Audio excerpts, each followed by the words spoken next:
Well, hello, and welcome to our coaching shop. Let's see, we're here, and thank you for coming. And if you're watching on Facebook, thank you for being there too. So, this evening is an evening of inquiry, of listening and speaking. And my invitation to you is to see if you can be peaceful in this conversation. Peaceful when there's a mood that's it's impacting me. I'm not going to tell you that it's not. Um, and what is that? And so that we can bring bring to the world that which is missing, which as I see it, is what we do quite often, all the time. And we are living in a moment where the noise is loud and the certainties are sharp, and the ground beneath our conversations feel thin. What do I mean by that? It means that there's something happening. And as I read the news, I watch television, and sometimes I catch my breath and I go, and then my next breath is, may all beings be safe. May all beings be at peace. And may we learn to live together in harmony and peace. Now it's hold on one second. Yeah.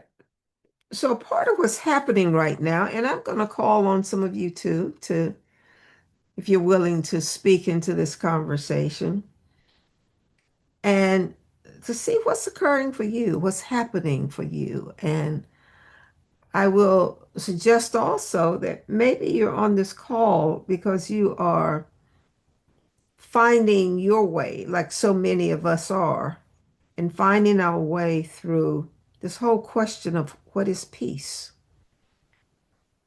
What does it mean? And exploring that, maybe uh, we can begin to shape how we live so that your presence and your peace can influence, because it's influencing anyway, as I see it. So anyway, Meech, do you have the little video that you can play? Yes, Betty. Okay,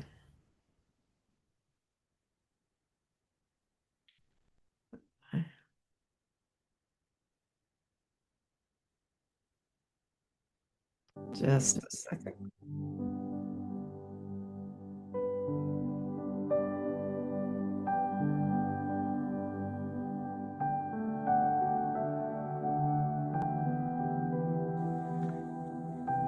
Peace as presence, moving through a living system, calling us toward communion, collaboration, and care.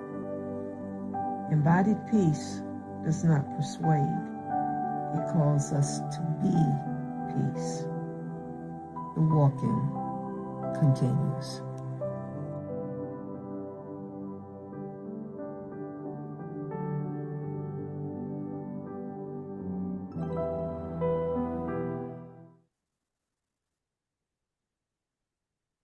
Thank you.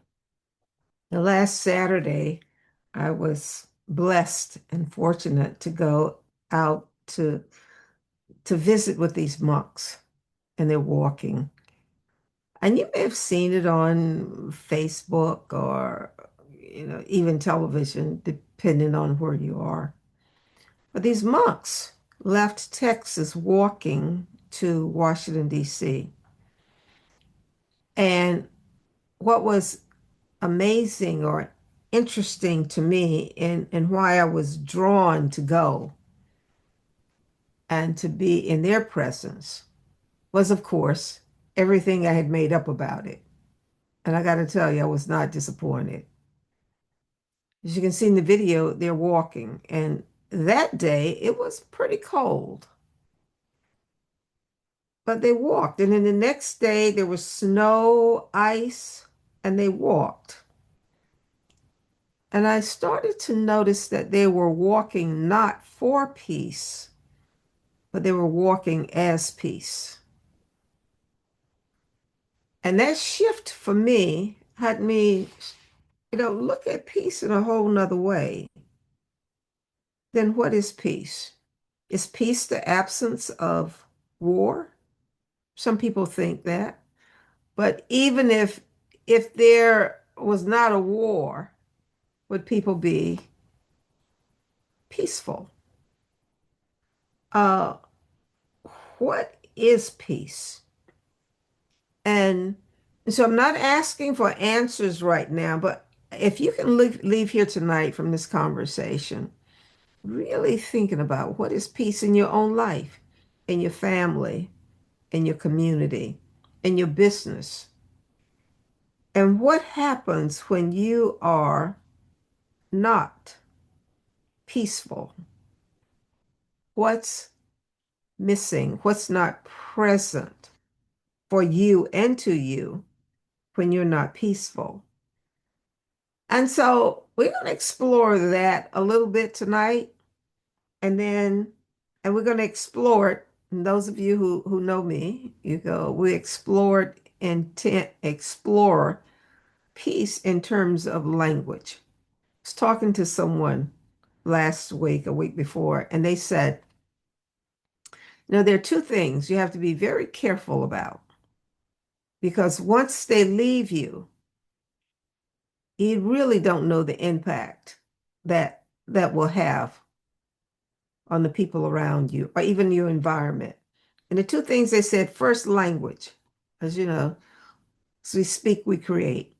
And the second one was your gun.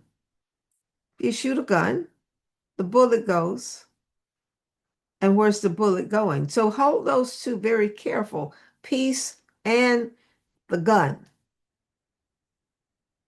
And I said, wow, I never thought about that. I really noticed what language, and as you've been here, you've studied with us, you've worked with us, and even if you haven't, now language shapes, it creates, and being mindful of our language can have us be peaceful. And if we're not mindful, our language can be harmful. And if we have a gun and we're shooting it, then that too, I don't know about peace there, but some people seem to think there's peace if you have a gun because you're safe. But just why don't you start to look, give us ways to move through this world that we are participants in. And this is a great thing to say. We are participants in this world. And as participants, we can say what we bring and how we bring it. And so then language as the house of being, those of you who know me and been at ICG, and those I see some people who were here last week, the week before, it's studying language in a way that our language creates. So even now, as I'm speaking, you are listening and interpreting. And as you're interpreting, the world is occurring in a particular way. So, what happens when we are living in fear ourselves? When I'm in fear, I can't just say, don't be fearful, right? Anybody ever tried that? I think so. I know I have. Don't be afraid. Don't be fearful. And then the fear rises even more. So, mindfulness, one of the practices that we engage in here, at ICG is a way of observing mindfully what's happening. And happening where? Because peace is not inside of me. That's not the way we're talking about peace here. Peace occurs in our relatedness. It's in our relatedness.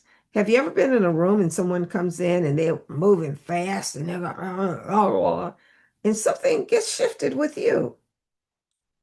And then someone comes in and they're mindful, they're present, they're honoring you, and of course, honoring themselves as human beings, as beings. And the label we put on that is human. And so something happens. Two different people, and they bring different results. Now, here at ICG, uh, we've inherited a way of seeing the world, or we are creating ourselves so that we can see the world as not something to manage, not something to dominate, and not a worldview organized around control.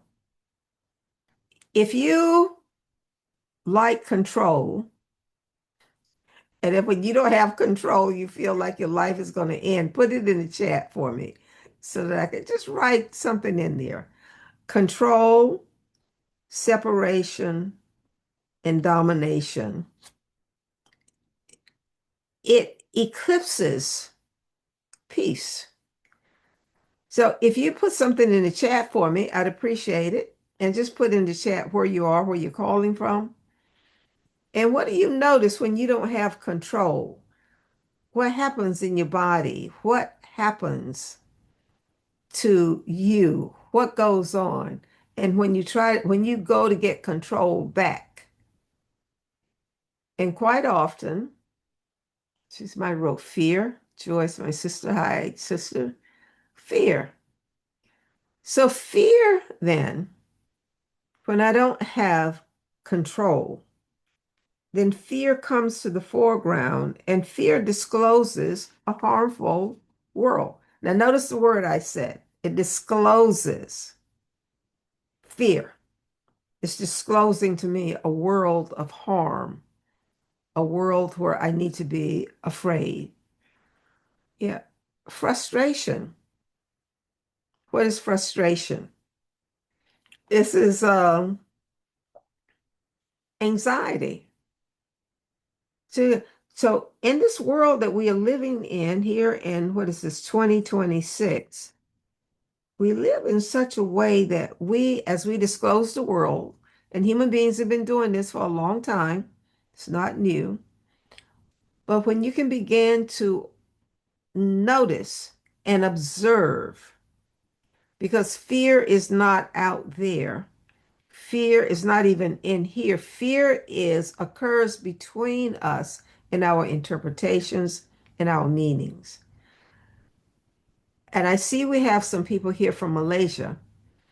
And when we were talking about the monks last week, I think it was, they laughed, I mean, on the same call, because they have monks in Malaysia and they see them in a different way than how we might see them here in the United States. So perception, what you're perceiving and how you're perceiving generates your fear. And fear, then you want to have control. And if you're frightened enough, you will do whatever you need to do to have control, or the illusion of control anyway. So we look at fear, at peace, as something that is a possibility for all of us. But it's how we are noticing, how we are interpreting. Is this a great phenomenon, interpreting? You see, we study basically ontology. In ontology, there are different schools of philosophy. I'm not saying one is right, one is wrong, but in these different moods, these different fields of this different field of ontology and phenomenology, we have something to say that can give us access to other ways of being. And those ways of being, what we're looking for here and what we're looking to honor. You notice that when we look to honor, we're looking to honor that which is. We can have congruency, we can have joy, we can have peace.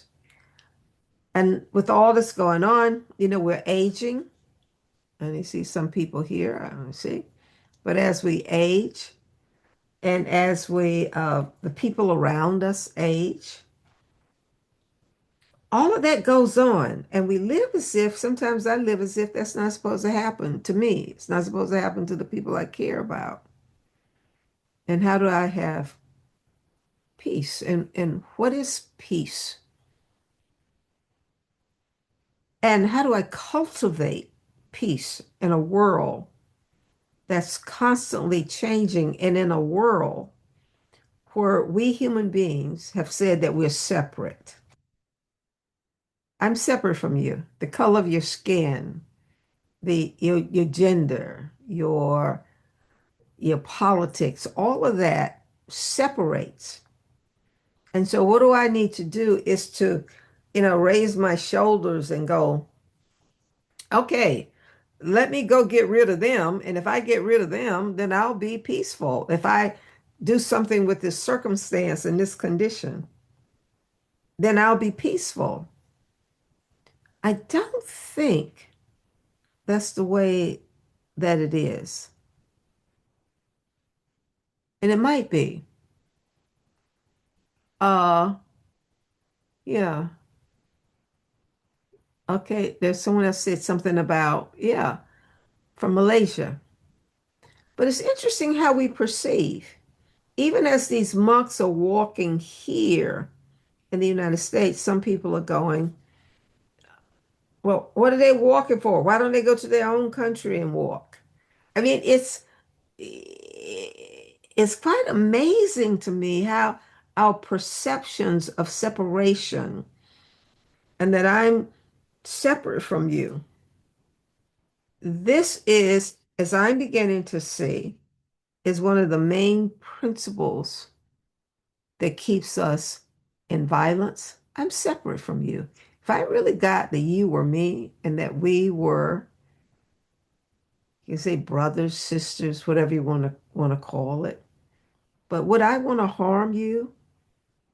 Or in our conversations, would I come together with a different listening, saying, I'm going to lean in to listen so that I don't have to be right, but I'm going to listen. And in listening, something else can begin to emerge. As I like to say, uh, this is the future is not out there someplace and it's not in here someplace. The future is what we generate, what we call forth between us. So it's relational. Does that make sense? Yeah. Anybody? Yeah. So listen, so it's relational. Peace doesn't exist by itself. It's a phenomenon. It's a phenomenon of our relatedness. It's a phenomenon that shapes us as we shape it. And I was listening just yesterday on TV last night about this little kid who was out of Minneapolis, who was taken, and he was taken to this place in Texas, and how frightened he was. Sure, if I were taken from my parents, I'd be frightened too. And I don't know how much peace there is in that fear. But anyway, and he's back home now. But as a way of living, and this is why I love children, unfortunately, we use our children, and maybe the great creator knew all of this. Maybe the great creator knew that if there was something that could have us break open and break our hearts, then we could care. Because this field of being isolated, being tight, not caring, I don't know how much peace is in that. I don't think much. But I'm watching this little boy and some other kids, and here in my community, as I go out and the little kids are getting on the bus, and I'm watching them, and I'm going, wow, something about me wants to have it be safe for them. Something about me from my heart. When we talk about peace, we usually talk about the heart.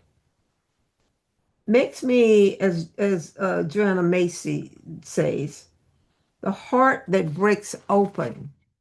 Hmm. The heart that breaks open can contain the whole universe.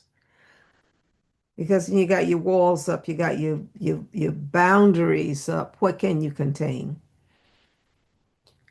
So we want to look at here, and I see Xavier Lee is here. Hi, Xavier. He's over in Malaysia. It's early in the morning, not Malaysia, but he's someplace else.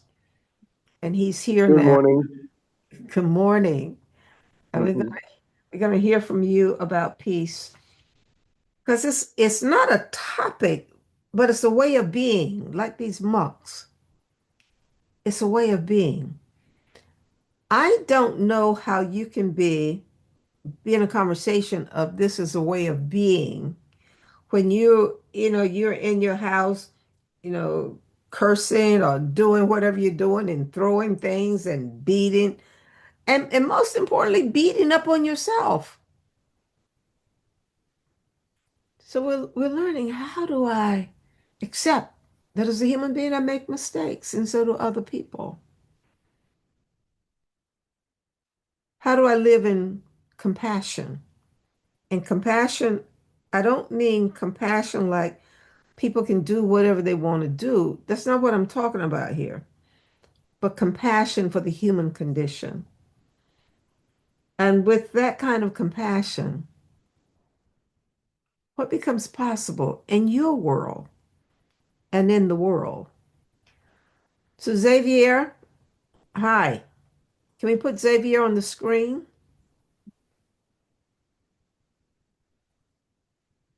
I hope we can see him. Hi, Xavier. Hi, good Hey, morning. good morning. My apologies for the video quality. I'm at a public space, so Okay, that's great.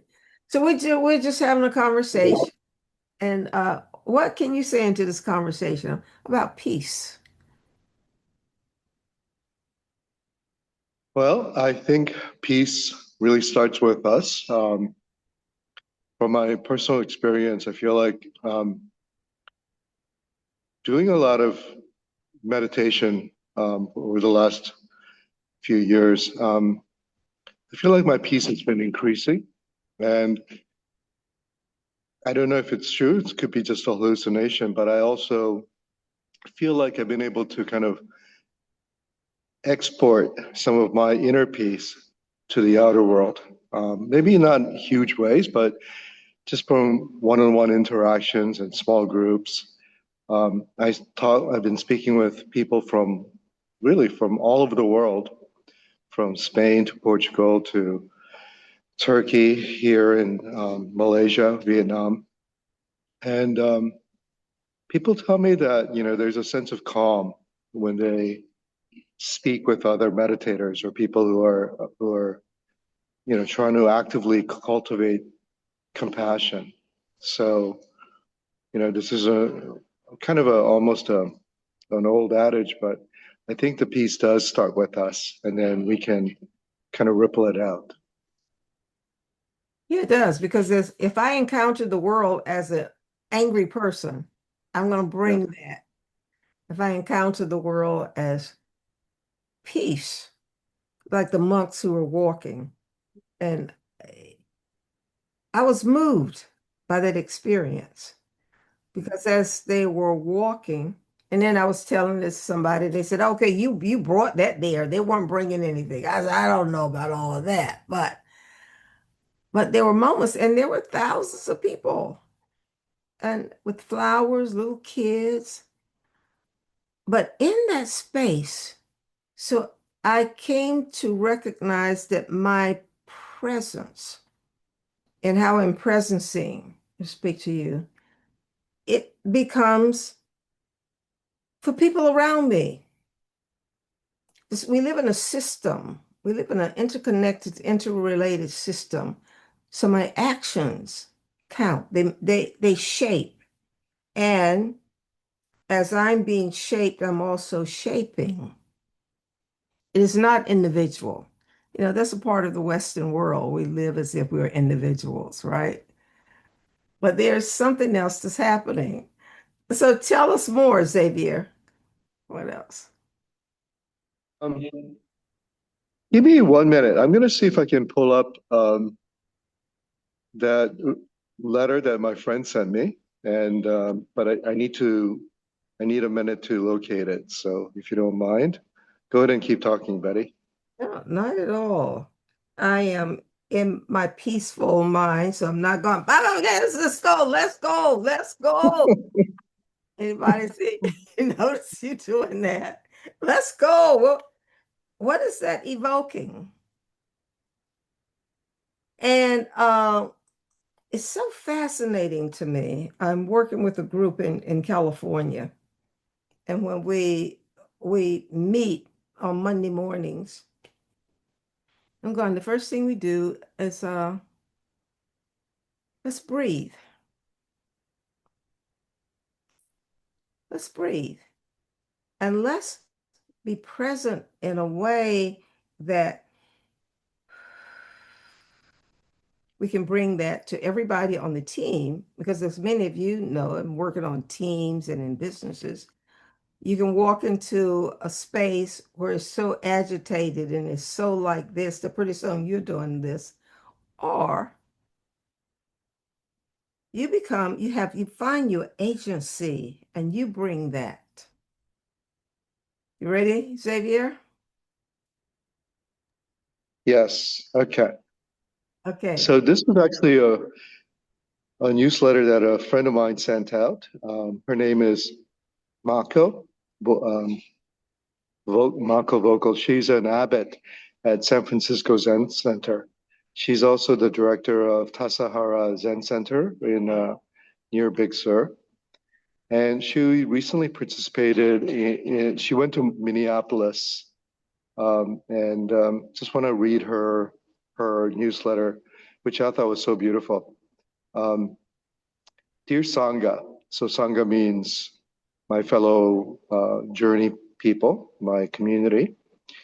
I've just returned from Minneapolis, where I joined over 700 clergy members from across the country for 2 days of community building, training, witnessing, and marching. The event was organized by a group called MARCH, stands for Multi-Faith, Anti-Racism, Change and Healing Group. I found this interfaith collaboration of Christians, Jews, Muslims, Buddhists, indigenous practitioners, and others deeply moving. So I'm going to skip some parts. What I witnessed in Minneapolis that day was both sobering and profoundly inspiring. Ordinary people organizing neighborhood by neighborhood mutual aid networks, conducting block patrols to document ICE activity, documenting what feels like unimaginable hateful atrocities with clarity and compassion, and simply showing up for their immigrant and non-immigrant neighbors. Afterwards, as I rode the light rail packed full with protesters and activists, what I felt from everyone was not just fear and exhaustion, but also profound feeling of community and peace, connection, and conviction. This is the power of communities that have prepared together. The people of Minneapolis demonstrated that effective resistance isn't just spontaneous, but learned, practice, and discipline. They've been building networks, training in nonviolent discipline, practicing calm presence under pressure, and developing strategies for months. What I observed in Minneapolis is an example of how trained, sustained resistance rooted in nonviolent civil disobedience is both possible and effective, precisely because it encourages broad and diverse participation, rooted in love and compassion for all. This, in turn, maintains moral clarity and creates the conditions where local security forces may feel supported in choosing to disobey just orders. I invite us all to consider how we might form and deepen relationships with our neighbors, other faith-based and local immigrant-led organizations, as well as city and county emergency services and law enforcement, in order to learn the skills of nonviolent response and to build a networks of mutual aid that might strengthen all communities. We need to put the bridge building into practice.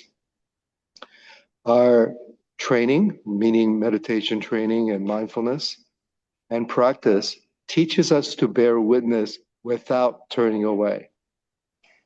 It helps us to stay grounded in our vow to stay present amid chaos and encourages an appropriate, compassionate response. We can support one another in showing up and refusing to let fear or propaganda override what we see with our own eyes. This means showing up, asking how we can be of service, and honoring our deep vows of unwavering commitment to all beings. So from Maka with love and gratitude. Thank you. Beautiful. So we're being called upon to what? To find humanity, not take a side, but what is it? How can we participate and engage in a world that who's rooted in separation and hatred? Say it again. The worldview. Many of you know the worldview. We studied that. But the worldview of separation and hatred. And as we know, as you watch little kids, they just don't wake up one morning hating. Hatred is learned. And we're taught to see the world through the eyes of separation. And as long as we have separation, I'm separate from you, I am less than you, I'm better than you. All of that goes on, even in your house. But, but as long as it's happening, what are we going to have? And separation is not just physical difference, it's more than that. And I'll say it's an ontological act in the very mystery of being. Why do we do this? Not like why, but it's something that we do. It's how we distinguish ourselves, what we call ourselves from others. And and then and we forget our belonging. And when I forget my belonging, guess what? I'm going to have you forget your belonging because relatedness and relationship has to do with our belonging together. And so hatred isn't born, it's inherited. And this is a longer conversation. I'm not going to get into it tonight, but we'll get in it at another time. But I have recently, and it's something that you were saying, Xavier, began to look at the patterns of hatred and separation, and what are the patterns of peace, and what are the patterns of violence, because they're patterns, and our universe is made up of patterns. And then we put a structure around those patterns and we call it something. So, And hatred thrives where fear is left unexamined. When we just go, oh, that's just the way that it is. And that it is so amazing. We human beings are incredible. Love, hate, but what else is there? And maybe it's neither. Maybe it's separate. We live as if we're separate. And our grief, our shame, our own sense of not belonging, and our unspoken, and it is unspoken quite often, longing for connection, relatedness, sharing, compassion. It's talking about here. Uh, and when we can start to notice and observe it and name what it is, then there's a possibility of bringing something else forth. And we start to remember that we are participants together and that life is not a battlefield. This has become my closing line in everything I work with. Life is not a battlefield, but a living system calling us to communication, collaboration, and care. So the system itself that we're born into and that we are is calling us, and we're learning. And then sometimes we forget, and when we forget, something comes along, go, bam, and then some of us will wake up, or some of us will attack, but all different ways. And when we return to the breath, mindfulness, and become the observer that we're talking about here, something else comes forward. So in this world we live in, there's both dark and light. And okay, like now it's night here. And so the night here is eclipsing the light. Uh, and I'm beginning to see that that's what happens to me in my life. Something gets eclipsed, and I show up unaware, like a sleepwalker, right? Like a vampire almost. You know what the vampires do? They only can come out at night, right? When they come out at night, what are they looking for? Blood to keep them going. It's a metaphor. I'm not calling anybody a vampire here. But the question becomes now in all of this, how do we collaborate? Don't go away, Xavier. Come on, talk to me. I'm here. We'll let you jump in. I said, have you thought about how do we collaborate? Because it is the world is calling us to collaborate with each other. How many billions of people on the planet? And not only collaborate with each other, but with our trees, our birds, our cats, our all of that. So what do you say to all of that, Xavier? I think you're right on, Betty. I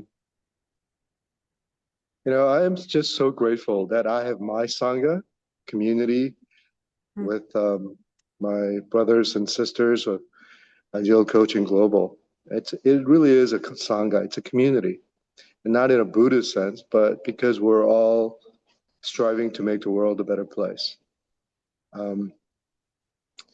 If I could add one more thing, I shared this poem with you that was shared with me, and actually, so I'm going to read you the poem, and then I'm going to talk about the context that I received it, and then the context that I kind of responded to it. So this poem is called "How We Disappear." Hmm. I'm in the store touching things, linen napkins, a blue bowl. The world is on fire, and I'm choosing between two kinds of soap. Everyone here is doing this, filling carts with small comforts, while somewhere a child goes to bed hungry. While the earth heats, while men make decisions about who gets to live. I know what this is. This careful arranging while everything collapses. This is how we survive and also how we disappear. For me, this is a very powerful poem because it really epitomizes a lot of, a lot of how people are coping. And I have tremendous amount of sympathy and compassion for this. The context which actually this poem was kind of shared was from a friend of mine that in a WhatsApp group. She gets very impatient, and I think that given the some of the what she wrote before and after sharing this poem was it was sort of this sense of judgment that people who are not doing anything, that they're kind of in the wrong. But the way I took it is that we're all trying to cope. And this is why I think acting locally, doing one thing at a time, like what Mako was sharing, just meeting, connecting, all of that is good. And it's okay for us to try to survive and to cope. So I think what we often forget, even before we go to this anger or hurt or something that's much more negative, what starts with judgment, what starts with this path to negativity and to divisiveness is judgment. When we start judging, oh, this person doesn't believe in the same politics that I do, or, maybe they're supporting the wrong person. So we start judging. And I think that's insidious because it doesn't feel wrong, but, we're losing our sense of curiosity, our beginner's mind. And I think this is where we have to watch ourselves to go into curiosity rather than to judgment, and kind of go into compassion and say, what is going on? What is this person trying to do? And a lot of times, most people are just trying to survive, try to make the best of it. So how do we connect from there? So that's just wanted to share the context of the poem, and then my response to that was, yeah, I'm doing what I can. And there's a huge amount of cognitive dissonance because, yeah, the world is kind of crazy at certain parts and sometimes. But if we, and, for I'm extremely happy, doing kind of living the life I'm living. So there is a cognitive dissonance. How can I care about people and still, witness all the suffering and still be happy? It doesn't make sense. But the thing is that we have to remember to breathe our own oxygen first, right? We always talk about making sure you put your oxygen mask on first. We have to start with curiosity, love, compassion, and taking care of ourselves so we can start taking care of other people. And then we try to do what we can to start minimizing that cognitive dissonance by helping out a neighbor. I did a couple of workshops recently on how to talk about differences. I got a group of men together, um, talking about what it is to be masculine and to be feminine. So, maybe these are hallucinations. I don't know if they help a lot, but what it does is it helps to minimize my own sense of that discomfort, that cognitive dissonance. So, that's kind of my take on it. To start with curiosity for peace. Betty, you want I'm to add to here. that? I feel like I was like speaking a lot. So, No, no, no. It's what you're saying because we are born into interpretations and meanings that were here before we even arrived. And then as we live in those interpretations and meanings, we form an identity. And the more I live in my identity as that's who I am, the more I need to protect it, that identity. And so all of that goes on, and it's a part of our development. I don't want to say growth. I think we got it wrong about personal growth. mm, I I would say some transformation works for me. Uh, Conscious evolution works for me. But there is something about us where we're emerging. And what we're emerging up against sometimes will throw me into I'm wrong, I'm bad, I can't. And it's those people over there that's responsible for it. So it's called blame. But then the more I am with all the people here in ICG and other people around the world like you, I'm beginning to awaken to this is the journey. This is the path. How do we walk this path and how do we walk it? And as we walk the path, what do we, you've heard this word before. What do we stand for? Do we stand for care, which is fundamental to what it is to be a human being? Care. And so, but I don't have time to talk about all of that. And then we can also begin to look at what? Participations. We are participants in the shaping of the worlds that we encounter. As I encounter, like I was working with Meech, on this call, and she's absolutely beautiful and wonderful. So I'm having something to do with how she's showing up. And then also with there's Kyla here, who I think Michelle is here. But so it's relationship. How do we participate together? Not me, not you, but we. So moving from me to we, as I see it, is a part of what so much of what's happening in the world today, right now, and how are we participating in that. So, and then to be a part, as you say, be a part of a community, to walk on a path with other people is because you can't see yourself, you see yourself through others, right? And how do we participate? How do we engage in a way so that there's an awakening of compassion and care for all of us? What'd you say, Xavier? I have to take a, I have to actually leave in just a minute or two because I gotta take a bus to the airport. Um, yeah, I agree with you, and I don't know. I think you've said it beautifully. So I don't have much more to add. Mhm. Um, just to do what we can for our fellow people, and again, it's not like we have to go into deep love and deep compassion all of a sudden, or try to stay away from deep hate. But it starts small, judgments, and just reaching out, making sure someone is okay.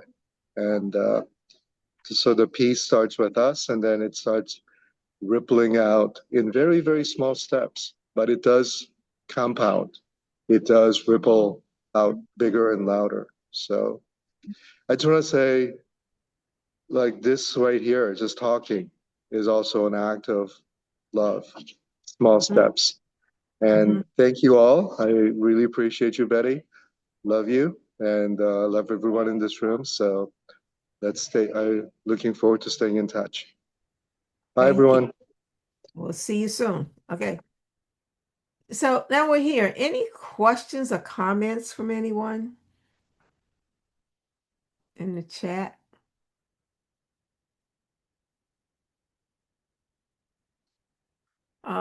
How do I participate to be at peace with myself, to stop judging myself and others about their participation? This is the work. And one of the part of what we teach, and uh, I'm here, don't go away. Part of what we teach is that identity. this whole notion of identity. I am that, I am that, I am that. And it becomes crusted. And we begin to judge our lives and other people through that perception of our identity. But something starts to emerge, something else. Maybe I am not my identity. Just in maybe I'm the space in which my identity and identity shows up, but I'm not that. So then what am I? It's a good question. Who and what am I? Am I this historical identity that I was born into? And I get crusted and I want to defend it, I want to protect it and all of that. Or is it something else? I think that's the question. That's the path that we walk, answering that question, answering, not an answer, but who am I? And anything that, you know, draws you into an identity, you can say that's not who you are. So good questions. Is there another question from anyone? Let me look in the chat. Let me see. Oh, come on. Uh, some fear. Um, I mean, it's what does it mean to be a human being? And what does it mean to be a participant? What does it mean to be a daughter? What does it mean to be a mom? And if you're a daughter, then you know your mother and father have come to uh generations. They're patterns. You were born into a pattern of what it is to be a woman that was here way before you were even thought of. So we can start to notice the patterning of patterns. I think I may have told you this before, but structure, when we build a structure, then these patterns start to live in the structure. And unless you change, and we get that you're not the structure, then you can begin to have so much more in your life. You can begin to have abundance. You can begin to have joy. You can begin to have care, deep care. You can begin to live as if what matters. And so peace then becomes, as I watched and observed those monks walking, they weren't walking for peace, they were walking as peace. They were walking as peace. And so as you live your life as you, then you start to notice. And you, again, I like this term agency. You begin to have agency. And it's different. You can begin to meditate, mindfulness. I strongly suggest that you have practice because what you practice, you become. This is what's so great about being in this body, too, or having this body. That is saying, you have some, you can shape this body. It happens all the time. People, people go to the gym, they do all that, but this is the physical. But your mind, your brain, all of this, we are in a system. We are a system. And you are learning. So we're doing.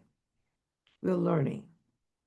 And we're learning not to be in control, but we're learning how to work with this system to shape it for that and orient it in the way of peace, joy, abundance, happiness, and all of that. Let me see. Any other questions in the chat? What am I doing in the chat? Yeah. So, anybody want anything else? Just do this for me. Just write in the chat. what you experiencing right now. Just write it in the chat. What are you experiencing? Is anybody writing? Experiencing mhm, acceptance, uh-huh, wonderment. Okay.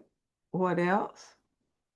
What are you experiencing? And this is where the observer comes in because we observe, and as we observe, we make what we call reality. And this is someone say community love, allowing, Sally, and curiosity, and yeah, Gloria, I'm experiencing confusion. Now, yeah, and experience the confusion. You know that you're not the confusion. Can you experience it? And as you walk this path towards mastery, then you begin to notice it's some way that I'm interpreting this, the world, myself, where confusion shows up. And it's not right or wrong. It's just I'm noticing what I'm experiencing. And then as we notice that, we'll see. You've heard me say this, and many people say this. You know, you are the cloud, and your thoughts, your feelings, and your emotions. I mean, you're the sky, and your thoughts, your feelings, and emotions are like clouds in the sky. And as soon as you identify with that, then something else occurs. But to observe, to notice, to begin to breathe, and your breath is what connects you to your embodiment. We're embodied beings. And so just notice your breath. Notice what shows up for you. Notice what happens and what are your practices that you will walk away from this call with, because you have to have what you practice, you become. Now, these monks that were walking, they tell me they practice sleeping in the snow. Now, I'm not going to sleep in the snow, but they actually practice that. And they practice it as a way of what do our practices do? So write this down as we get ready to end. And this you can practice this. Number one, as you get up in the morning, you can write, this will be the best day of my life. This will be the best day of my life. That's a declaration of being. And then you can say, I'm in charge of my mind. So you begin to observe and notice your mind. And then number three, I am grateful for what I have right now. Gratitude. I'm grateful for what I have right now. And I'm grateful to all of you for being here. This is a question that my sister drives her crazy. It doesn't drive her crazy, but when I say this, these conversations are not new. For thousands of years, this is what it means to be human. We've been asking these questions. And we will continue. And then maybe at some moment we'll go, I am not my mind, I have a mind. I'm not my body, I have a body. I'm not my fears, and I have fear. I'm not my emotions, and I have emotions. And when we start to observe in that way, the clouds shift as we shift. So I thank all of you for being here tonight. And we will have another one of these in 2 weeks. Thank you. And I'll end with this. May the blessings of God be upon you. May his peace abide within you. May her presence illuminate your hearts now and forevermore. May you walk in peace. May you walk in joy. and may you walk in the being that you are. So thank you. And you'll be receiving in the emails that we have our next offer. And we have an offer that we'll make to you and for maybe the end of March. So stay awake to it and notice it. And if you find it in your heart to come and participate with us, and it will happen over 4 weeks. And we will get all that out to you in the next week. Thank all of you. Have a good evening, and we will speak again, I'm sure.